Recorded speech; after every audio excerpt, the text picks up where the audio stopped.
All right, sweet. Well, Jeremy Alder, great to have you on the podcast. We connected over Instagram maybe a few months ago, and you're a comedian, and it sounds like you and I had a very similar upbringing, although I'm sure there are some differences. And I'm looking forward to talking today, so thanks for making time. Man, thank you for having me. I'm really excited to be here. Yeah, I appreciate you reaching out. For sure. Well, one of the things I like about your account is that you do the Christians Who Don't Suck series. And I like that because, I mean, you and I were talking before we started recording that it seems like a lot of Christians today, in fact, do suck.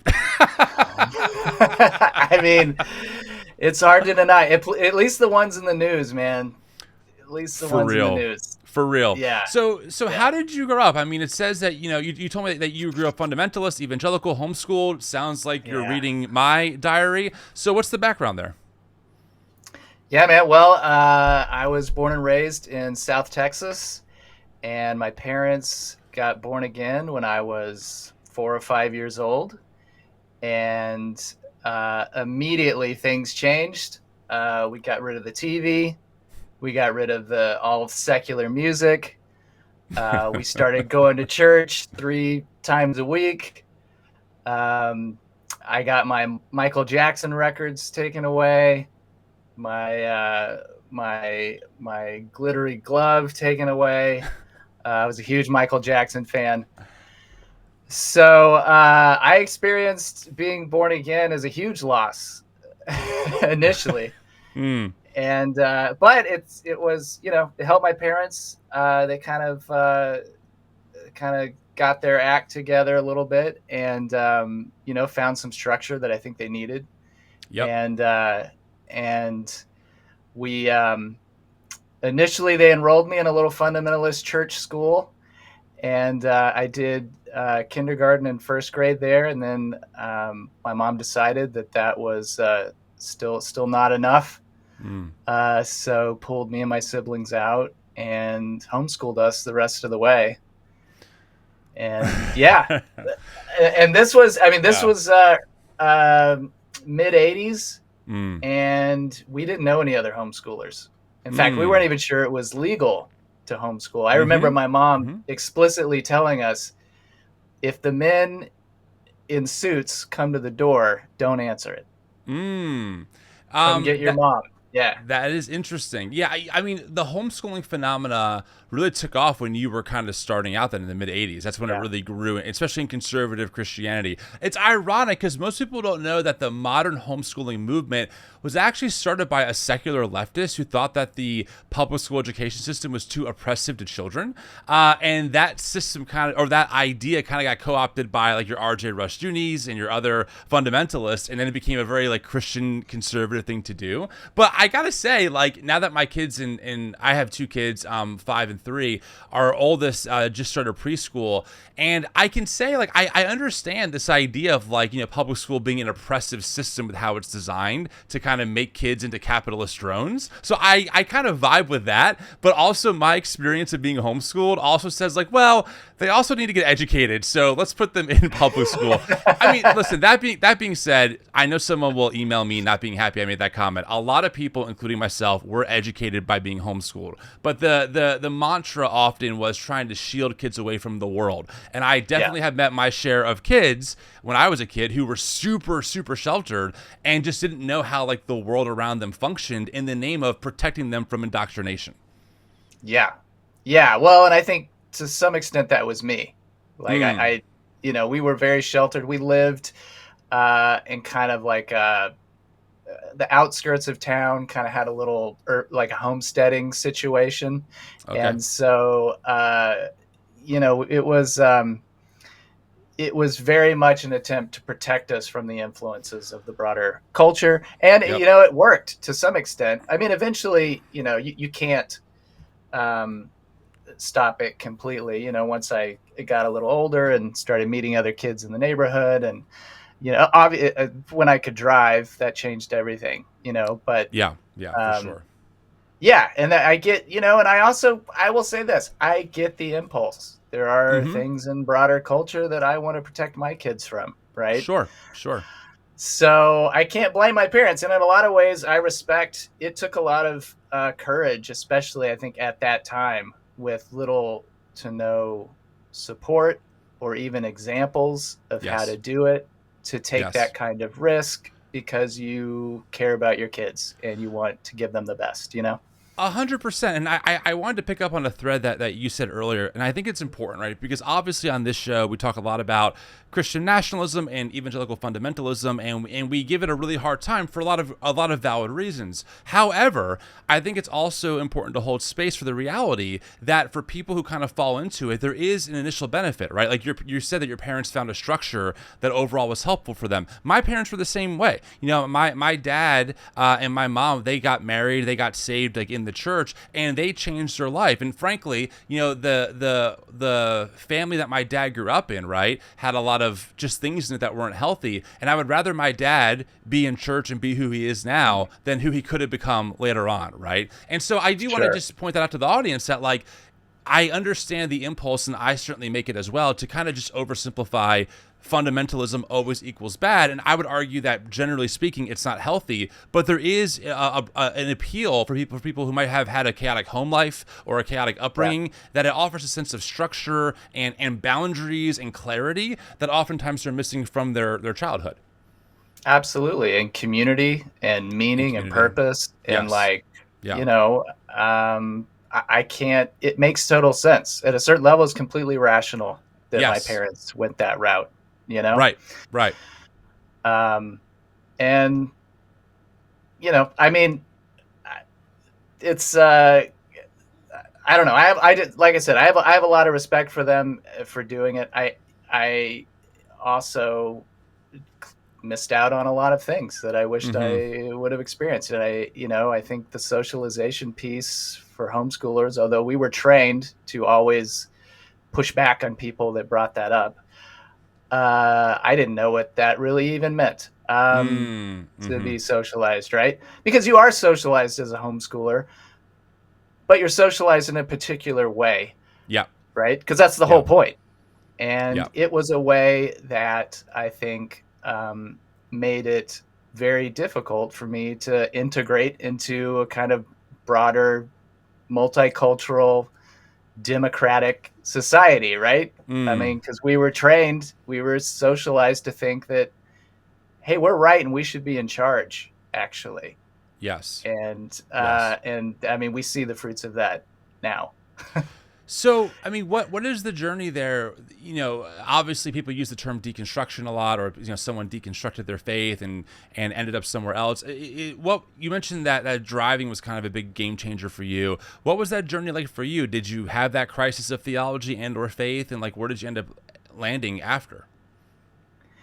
Yeah, I did in high school. And it started with my older brother. He kind of escaped the orbit, and he started calling himself a skeptic and an atheist or an agnostic. And he's several years older than me, and we would have, he moved out of the house, and then once he moved out of the house and we started talking, I think he kind of challenged me on a lot of things, to think that maybe the way we were raised, there were some parts of it that were wrong, and so that kind of started things for me. Also, I think I had my best friend that lived down the street. His family, very secular. His dad was a college professor. His mom was a public school teacher. He was very into science. He believed that dinosaurs were millions of years old, which I thought was hilarious at the time. Yeah. But I think in a lot of ways, my contacts with him saved me in a way from being completely, I think, clueless. And they just exposed me to a lot. For whatever reason, my parents, trusted his parents and allowed me to travel with them and stuff. So wow. It was an interesting kind of way out of the bubble that, I'm really grateful for. I don't know what my life would have been like had I not had them. I don't think I would have ended up going to college. Like, I feel like they kind of sparked kind of an interest in like learning and the broader world. Yep. and kind of planted that seed in me.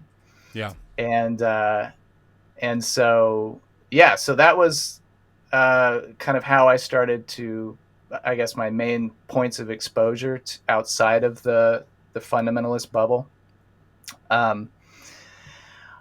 Also, when I would go to like cousins' houses or grandparents' houses that had a television, Mm-hmm. Mm-hmm. that was, I took advantage of that, and those were kind of my points of exposure to the broader culture. And um, yeah, I mean, in youth group, which I was very involved in, um, I started to have doubts probably around the age of 16. And it started with, like, I grew up, my parents were very into kind of the prosperity gospel, Okay. the kind of health and wealth stuff, and the belief that, if you're poor or sick, it's your fault. It's probably some kind of sin issue, or you don't pray enough or in the right Right. way or whatever, right? Yeah. And I think seeing that fail, seeing people that we loved and cared for die or get sick or have tragedies happen, even though they seem to be doing all the right things, I think started to seed a bit of doubt in me about that. And I think in my parents too, to be fair. Um, and so I think that was part of it. And I think also once I got a car, like I said, it's not that I wilded out. I just started listening to things like the Bible Answer Man on the radio. Hank Hanegraaff, for all of his faults, and there are many, tax evasion and whatnot, he exposed me to a kind of rationalist critique of the prosperity gospel that was really important to me at the time. Yeah. And created a lot of tension in my family. My mom in particular hated him, and she would always tell me, she would quote that scripture, "Touch not mine anointed," and which was a way to shield people like Benny Hinn or Kenneth Hagin or Kenneth Copeland from any kind of criticism, right? That's right. 100%. Yeah. Yeah. And so I kind of went through a Hank Hanegraaff phase that kind of sent me down this road of kind of skepticism of not Christianity itself, but kind of the way I was raised. And yeah. Okay, interesting. Yeah, a lot of angles there, I think. And again, it's one of those things where it's a common set of things, but also unique to you. Like how they manifested it in your life is different than in mine, even though we share a lot of the same ingredients, right? You also mentioned to me before we started recording that you got you discovered the new monasticism. Is that how you say it? Movement? Yeah. Is that correct? Yeah. And that you studied under Stanley. I can't say his last name. How do you say his last name? Hauerwas at Duke. Yeah. I mean, talk to me about that. What is the new monasticism movement? What does it believe? Is it Christian? I mean, I'm just kind of curious because I've heard about this through the grapevine, but never really had a chance to explore it. Yeah, so that's something I discovered kind of post-college. Okay.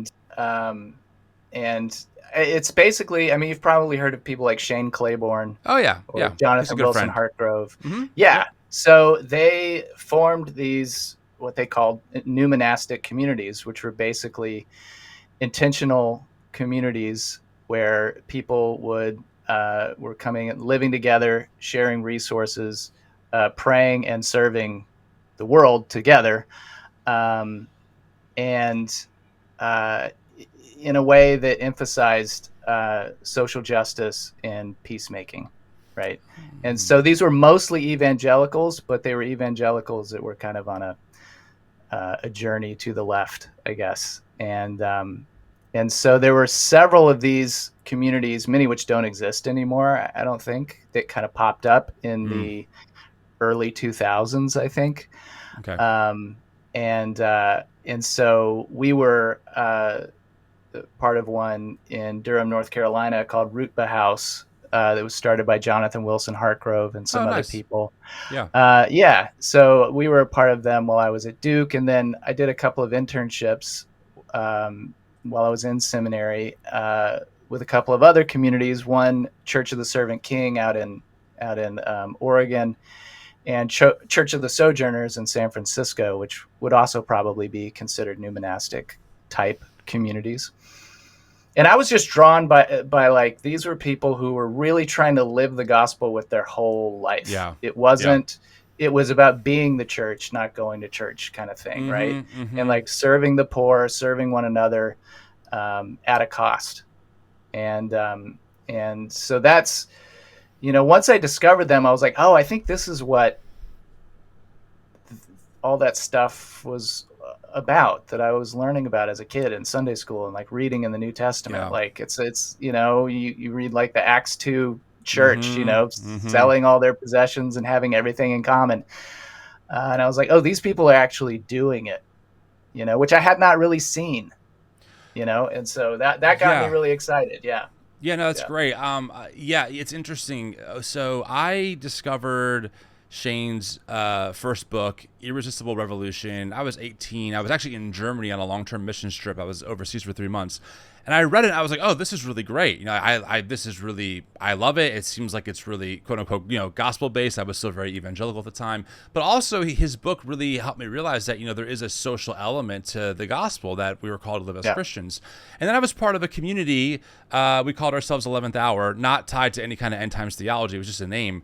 And we were really passionate about living as an Acts kind of church model without being called a church. I mean, we were all in our early 20s. None of us were pastors.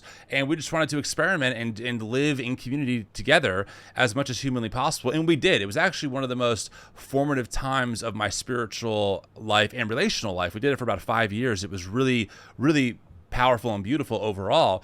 And it's funny hearing you talk about this. I mean, I had no clue about that term, new monastic movement or church or something like that. But it was a lot of those elements, definitely were in that mix of, sharing things in common. And like if someone had a financial shortage, we would chip in to cover it, and spending intentional time together and trying to help out our neighbors, etc. And I always found that model attractive, even before I had this major crisis of theology with the rise of Trump and all that stuff. I always found the consumeristic, we go to church model just too event centered and not community centered. And I found that in the Gospels, it seemed like a community first that then had their time of gathering and worship. Right. And I've always been drawn to that kind of model for many, many reasons. Yeah, and I think what made the new monastics kind of adopt that name is they did have this commitment to a kind of rule of life, like the old monastic orders, and kind of building communities of formation. It was really about like moral and spiritual formation on a daily kind of basis. But yeah, I do know at the time, like this was also when kind of the emergent evangelicals, yes, those congregations were happening. And I think there was a lot of overlap between the new monastic communities and those churches. And a lot of the new monastic communities wanted to be, they were like, we don't consider ourselves a church. Right. We want you a part of churches in your community. But this is more of almost not supplemental, but this is kind of your daily life stuff, and we want you to still be a part of congregations outside of it. So they didn't do like baptisms and weddings or anything like that, like a church would. How was your experience in one of those communities then? Was it overall pretty pleasant for you? Did it shape a lot of how you see the world today? Yeah, I think it opened my eyes to the possibilities of like collective action and solidarity with people, and the power that's there. And because, at the time we were raising young kids, and parenting can be very isolating. Yes, it can. Yeah. And so being a part of a community like that, where people shared the responsibilities of parenting, just that part was like revolutionary, for, kind of middle-class whites who don't normally live in, situations where parents or grandparents or aunts and uncles might be a part of the living situation, Right. you know? 100%. Yeah. So it was overall very positive, and I met some amazing people who, you know, I felt like at the time, like I could point to, hey, this is what the gospel looks like when it's really lived, you know? And I didn't feel like I had really had that at a communal level. Cause you know, I mean, I came to believe that the gospel is about the formation of a new people, right? And it's not about, it involves individual transformation, but that's not ultimately what it's about, right? It's about being incorporated into a body of people, a movement of people. And so having actual models of that I could actually see and participate in, it was great. I thought that was going to be the rest of my life, is being a part of those communities. It didn't work out that way, but I was all in, at least at the time. Well, what happened? Did it just fall apart? Was it untenable long term? I think for us, it was we actually when I graduated from divinity school, we moved back to where my wife and I were from, in San Antonio, and with the intent of starting a community, like what we had experienced. And we had some young couples who were very interested. And then these things are really hard to get off the ground because, you know, things, you know, we had a few meetings and we started planning, and then, you know, one couple gets pregnant, and one couple gets a job and it requires them to move out of state. Another couple gets a divorce. Another, you know, like things just start to move as you're in this kind of transitional phase of young adulthood. And ultimately it just never kind of came together. And then, you know, we kept having kids. We had 4 kids by the time I was 30. Wow. Yeah. And yeah, thank you, homeschool sex ed. And so we were like overwhelmed with just our own home life. Totally. And the idea of starting a community at that point just was like, I don't think we have the energy. So, so then we just kind of, it became just about kind of survival mode, you know, family survival mode. So it just kind of never materialized. And, you know, most of these communities don't last. It's a very low success rate if you measure success by like longevity. Right. You know, I think Rootba House is still around, but at a much smaller, you know, capacity, and several other communities that I know of, it's kind of the same thing. Well, you know? Yeah, I mean, I think that one of the reasons why is because you have every cultural force working against that type of Absolutely. model. Right. Yeah. I mean, it's not a matter of, oh, doing things in a community is inherently bad, that's why they don't work. It doesn't work because we live in a hyper individualistic, consumer driven, work yourself to the bone culture that doesn't really care about leisure time or paid family leave or your work-life balance, right? I mean, listen, we live in the world's richest country, and most of us are too afraid to call the ambulance because we'll go into medical debt. That's the country we live in today, right? So when you have all these factors working against the idea of what you want to do, which is living in embodied community, and by the way, putting in the work, right? Because people, I think, so often they almost romanticize community. We're just going to live in harmony and peace, and no one's going to get on each other's nerves, and there's going to be no conflict. And obviously, we both know that that's part of living in community. I mean, me and my partner have been together now for we've been together now for 11 years, married for 9, and certainly we've had much conflict that we've had to work through, and that's why our relationship is so strong today, right? Not because it's all been kumbaya. And so I think that between that part of it and just the cultural forces at work, it makes those types of communities really hard to be sustainable because you just have everything working against you besides, right, the idea of impossibility of knowing what could be. But that's hard to pull off in the face of the cultural moment that we live in today, you know? Oh, absolutely. You said it perfectly. I mean, there is there's no support for this kind of solidarity in the broader society, Mm, and so it is a constant work, like you said, a constant struggle, and it's just a fragile thing. Community is a fragile thing. Just very. individual relationships are Yeah. fragile things. Marriages Yeah. are fragile things. Imagine you're married to 10 people, Right. right? And you've devoted your life to 10 people, and it's just like the opportunities for things to fall apart are just it's constantly there. So yeah, I think you're right. It's not surprising, and it's not for lack of effort or lack of conviction or belief. Right. It's just like for us, we just kind of got worn down by these other things going on. So Yeah. Yeah. um, yeah, it's a miracle when one does survive. It really is. Talk to me about you. So, when did you get into comedy? Kind of late. I was 35. I'm 45 now. Okay. So I had lived a lot of life before I even got started. Was comedy a way for you to kind of process your own religious upbringing? Was it a way just to kind of cope with um, harm in your own life or trauma? I mean, I will be honest. Out of all the different art forms out there, I am the least educated on the lifestyle and culture of comedians. I listen to stand up here and there. When I was like 18, I discovered Brian Regan with like that infamous,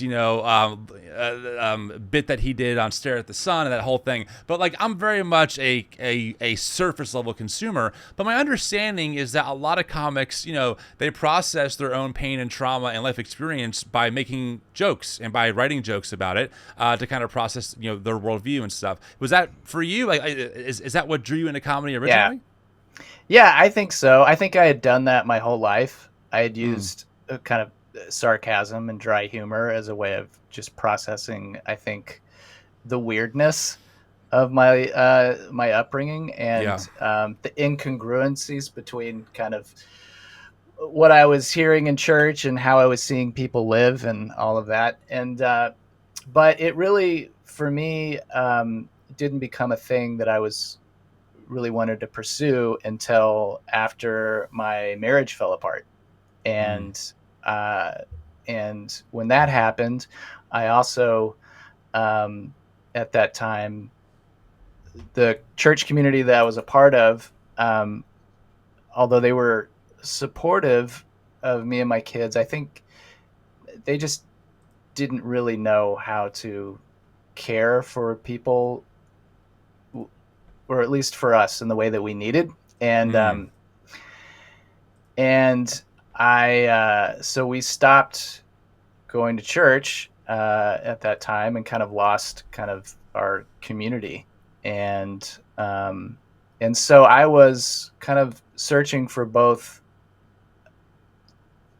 a new community in a sense, and also a creative outlet, because mm, I was in a lot of pain, and there was a lot of confusion, and my faith was undergoing a big transition, because I being divorced was just not a part of my imagination, and it mm, was not a part of what I understood it to mean to be a good Christian man.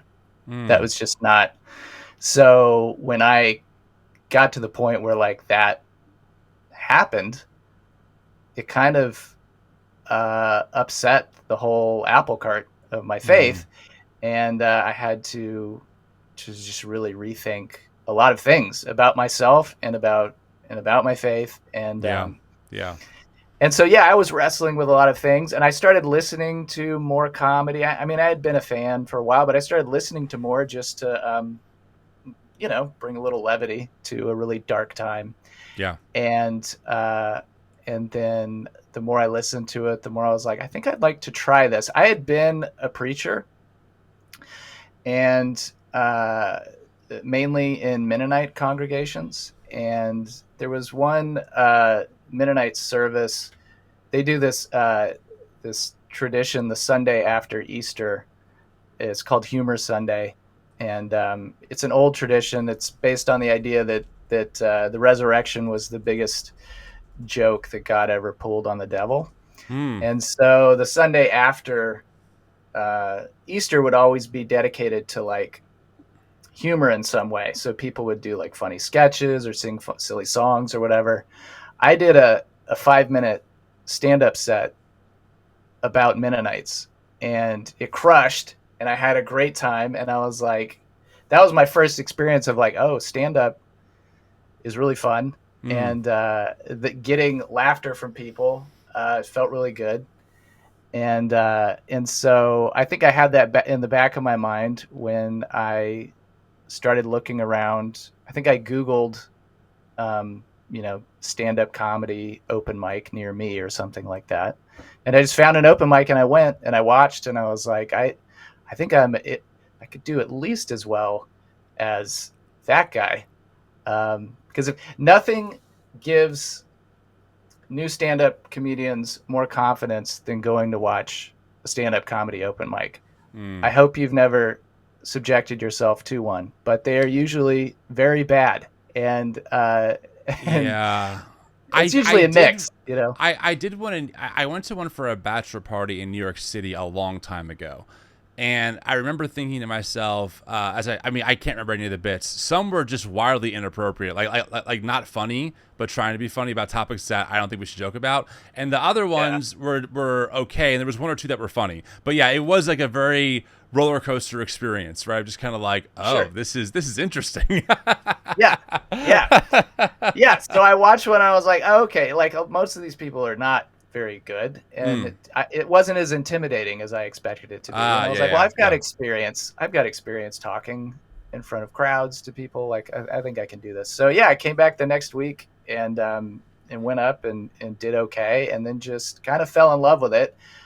Fell in love with the art form, but also with just the community around it. Like, I just discovered there's this whole like subculture of amateur comedians, and kind of felt like I found my people in a lot of ways. And so so that comedy was just something I fell into at a time that I really needed it.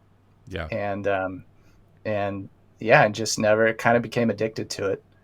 And just never stopped. I mean, you obviously have seen the rise of modern Christian nationalism, even though you and I kind of grew up in spaces that were kind of the breeding ground for some of that.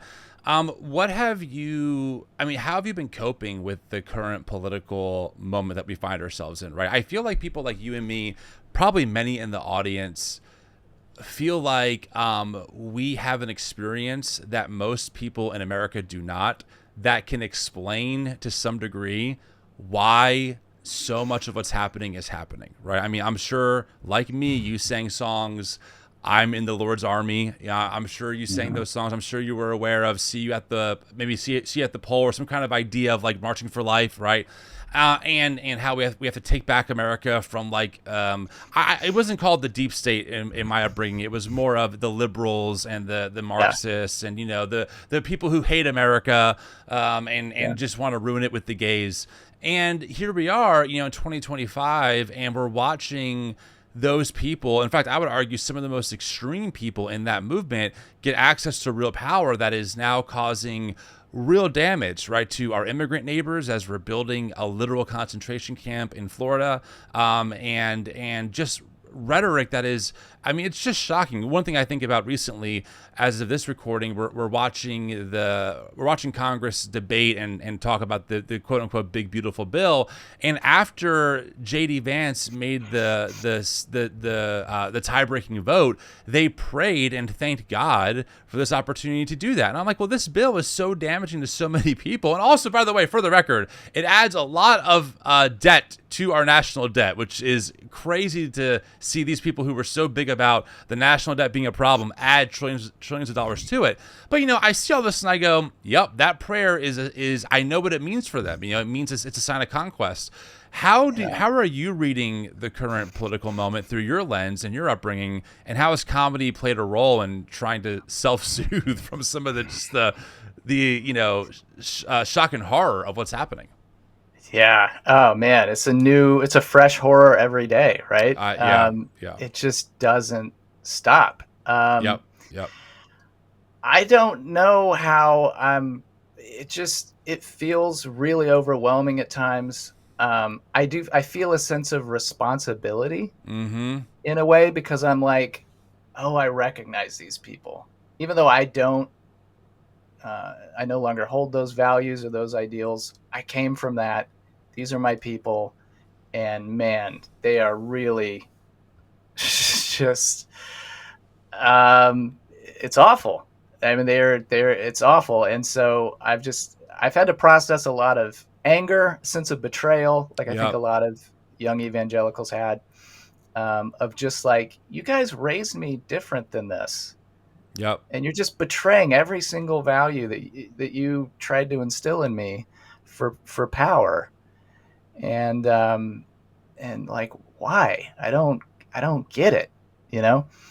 And how are you just being so easily conned by someone who's just so obviously a con man and a manipulator? Obviously. Like, Obviously. just obviously. It's How is plain there as even an day. It's argument plain as here? day. Right. The corruption is just out in the open. The man is currently selling a perfume line to his followers. Yes. I mean, by the way, for those who don't know, Trump sold a cryptocurrency. He sold a meme coin. And I don't want to get too in the weeds on this. Meme coins are notoriously scams. That's what they are. There's a term called rug pulls, and essentially what it means is that people, influencers, will promote to their audience a coin that they're going to launch, right?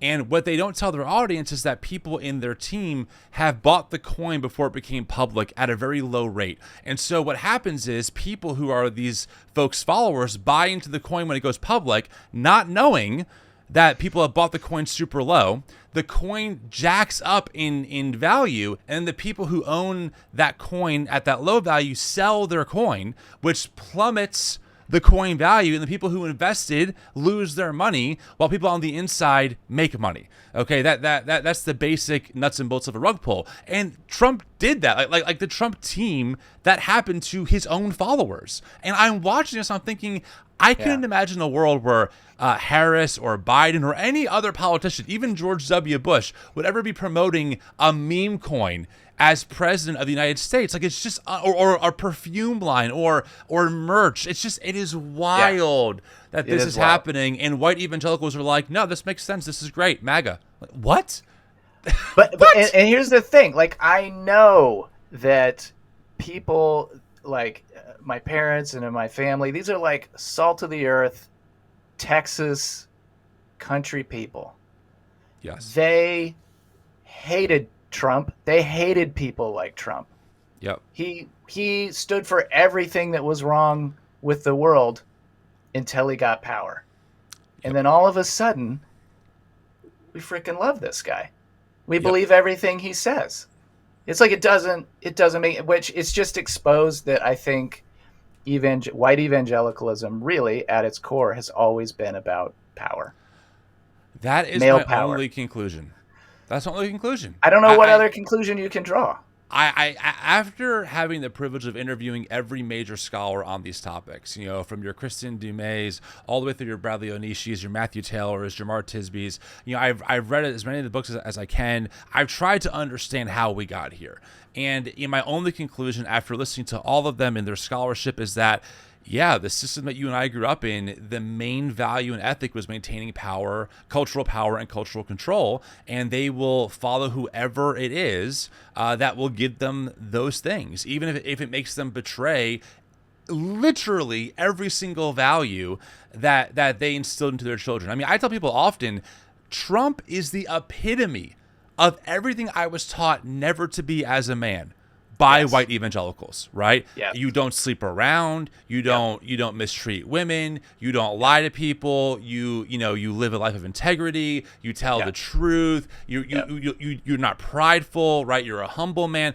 I can go down the list, and to see them go, well, no, if you don't vote for this guy, you're not a true Christian. It's like, do you hear yourself? Like, all I'm doing is I'm just holding to the values you gave me. I'm not at the time when all this happened for me. I'm not sure for you. I wasn't even super quote unquote progressive yet. I was still working through career affirmation and just other things. It was my repulsion of Trump at the time was purely based on my evangelical sensibilities around purity and truth telling and integrity, etc. And it was wild to watch. Wild.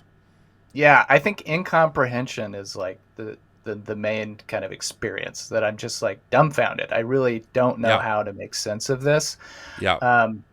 And I mean, comedy's helped me personally, just not so much to make sense of it, but to just kind of soothe and deal with the anger. Like, I think I've got a lot of anger about it too. Yeah. Same. And so I think, I mean, what else can you do but just be like, this is crazy and kind of hilarious. If you can step back from all the carnage and suffering that it's causing, it's like, it's pretty wild. When we get if it ever happens, we get some perspective on this, it's going to be like, what the, really? Like, so yeah, man, I don't know. I do comedy in a lot of kind of MAGA spaces. I'm in North Carolina. I do a lot of breweries and bars and kind of rural small towns. And, it sucks because I do genuinely like a lot of these MAGA people. And in fact, they're great at comedy shows. Like, a lot of them can take a joke. Right. And they can listen to somebody. I don't hide kind of who I am or where I'm coming from, and they can embrace that, Right. And so it's just a real tragedy, just the division that's been created between people who I think, God, I still want to believe that, like, deep down we share some core values, and it's really hard to see that right now. But I mean, can we really be that different? You guys, you guys raised me. Like, where is this, coming from? I really struggle. I ask that question often to myself, and I think look, at this point we're recording like in the beginning of July. This will come out a few weeks later, so it's things are going to change. But I keep asking myself, how do you see the blatant dehumanization of migrants, many of which are trying to go through the legal process? Like we covered a story of my friend Muhammad and his family. I told the story so many times. We even did a 2-hour-long episode unpacking his story. But essentially, they came to the country legally, and they've been trying to essentially get their green card renewed. They've been in the pending status for 9 years, pending. And ICE raided their small business and threw their mom in a detention center for several weeks. They're pending, not because of their own fault, but because of the government's fault. And they had a court case update recently where they brought everything to the judge, showed all the proof of the life that they built. My friend Muhammad is married to an American citizen, and the judge says, I can rule on this in 2029. And so they're still pending. And that's a common story here. And I don't know how you see those stories, how you see what happened to Kilmar Abrego Garcia, where the government even admitted it was an accident. It was a mistake initially that we deported him, right? How do you see that and go, well, we're just cleaning up, America from all the criminals? That's not what's happening here. And I will say, like, we live in two different information bubbles, because I know, like, my parents are the sources that they get for their news and information, they're constantly lying to them.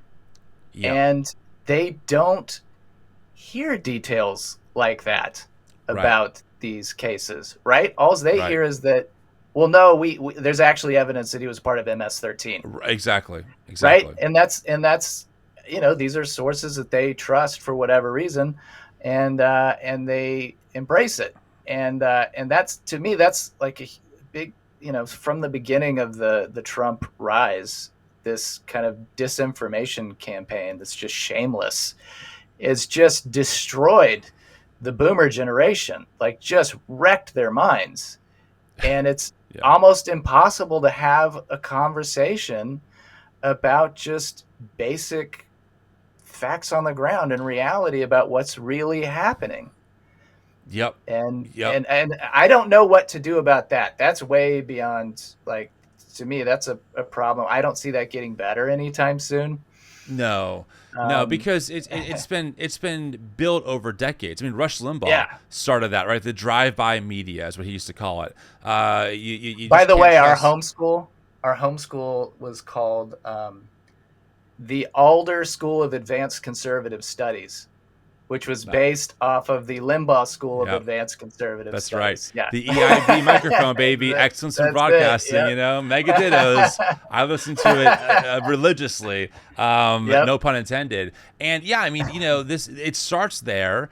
And then Trump, again, another point of bewilderment is how this evangelical world that seems to be obsessed with truth. I mean, you have this whole apologetics industry, right? That wants to stand on truth. I mean, I'll give you a good example of this.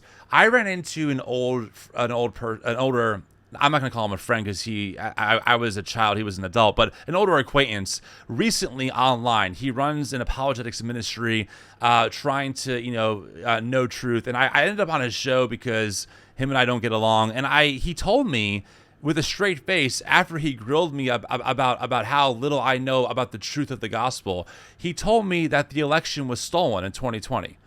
And I'm thinking to myself, dude, how can you really convince yourself that you're a truth seeker in matters of theology, which we know are incredibly subjective and we're all debating, and then tell me with a straight face, despite the Mount Everest-sized pile of data, that the election was not stolen, that the election was stolen. Like, and you think that you're seeking truth here. Like, you're not. And that is what is, again, another point of just bewilderment, is like, do you hear yourself? I mean, even Trump's own conservative justices throughout his case, his own lawyer, Rudy Giuliani, said in court, they're not trying to argue a stolen election. And these folks believe somehow it was rigged. And then they're going to tell me that I'm not a real Christian because I don't believe their very narrow white fundamentalist understanding of penal substitutionary atonement. And therefore I don't stand on truth. That to me blows my mind. Yeah. I mean, I think it does. Me too. It's, I've got family members who believe that January 6th was an inside job. Totally. What do I say to that? Like, how could there's nothing I can point to. Nothing. That's going to prove otherwise to them, because they want to believe that. And that's their desire for this way of seeing the world outweighs any desire for truth of the matter. It just does. And whether that's a trauma response, rooted in like fear or a sense of loss, which I think there's something to that. I don't know what it is, but it has like commandeered their whole mind and taken over the whole evangelical kind of movement. So what do you think? I mean, well, let me ask you this first. Are you still somewhere in the Christian house? Would you still identify as Christian somewhere? Yeah, I think so. In some way, shape, or form. It's a big house. Okay. We often talk about this idea of a better path forward and trying to find that and trying to make sense of these very difficult things to make sense of. And also, what do we do, right? Because I really oscillate between just calling out the absurdity and the blatant lies, and also like knowing that my mind wasn't changed because people called me a bigot or because people called me names, right? Like, I mean, I did change. I was on the path that would have led to me being at January 6th, Sure, but I me changed too. because people held space for me and they asked me questions. It got me thinking, but not because someone online called me a bigoted asshole, right? And I struggle with that because I think that we have to tell the truth, especially in this moment with like what's happening with this regime. But also, we live on the same planet as these people. I don't believe that violence is an answer, and I want them to see a better path. And I don't know if just screaming at them is how we do that. So I'm just kind of curious as we start wrapping up here, like what you think is like that better path forward. Like, have you found success holding space for people? Do you think that maybe through comedy people can hear you in a different way because their defenses are lower because it's kind of through humor? How do you address that? Yeah, it's tough because I like you, I feel the same way. Like, I was brought along to see things differently by people who, did not condemn me or, call me names. Like you said, they held space for me and they showed me a better way. Right. And,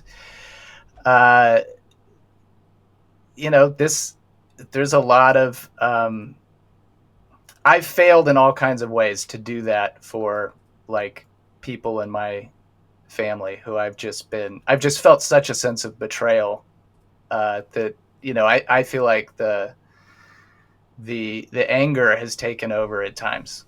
And, and I also want to say at some level, that's okay.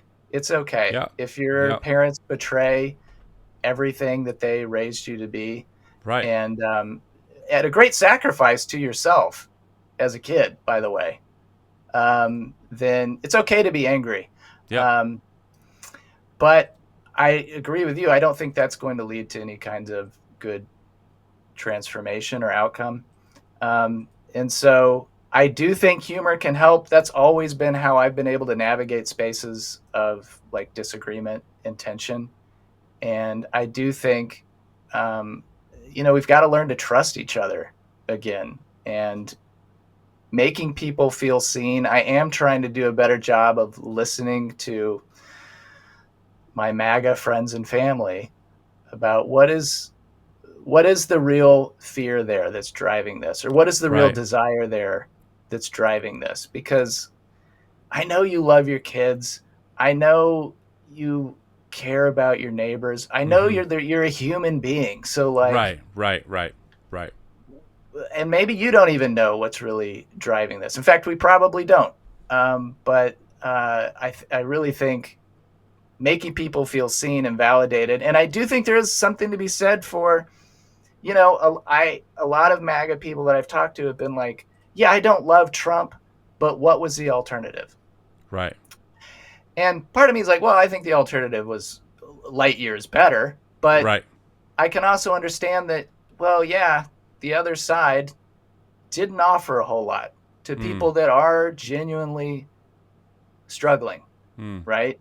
And don't see a future for them. Don't have any sense that they'll ever be able to own a house or have a stable income or be able to take care of their kids the way that their parents were able to take care of them. Like, there is this real sense of despair, and the other side offered nothing. The MAGA offers something. It offers it's a fantasy, right? It's not real. Right. But it is something that they can latch onto.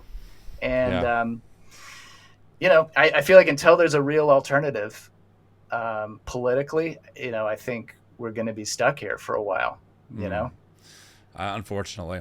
Well, look, I mean, I appreciate you making some time and coming on the show. I mean, obviously this episode isn't maybe the most jovial, even though you're a comedian, but I think it's important though.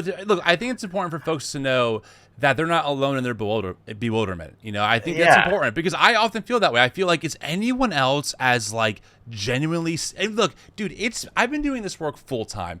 Okay, for 3.5 years. I've been to Charlie Kirk, Turning Point USA, America Fest. I go every single year. I cover this stuff for a living.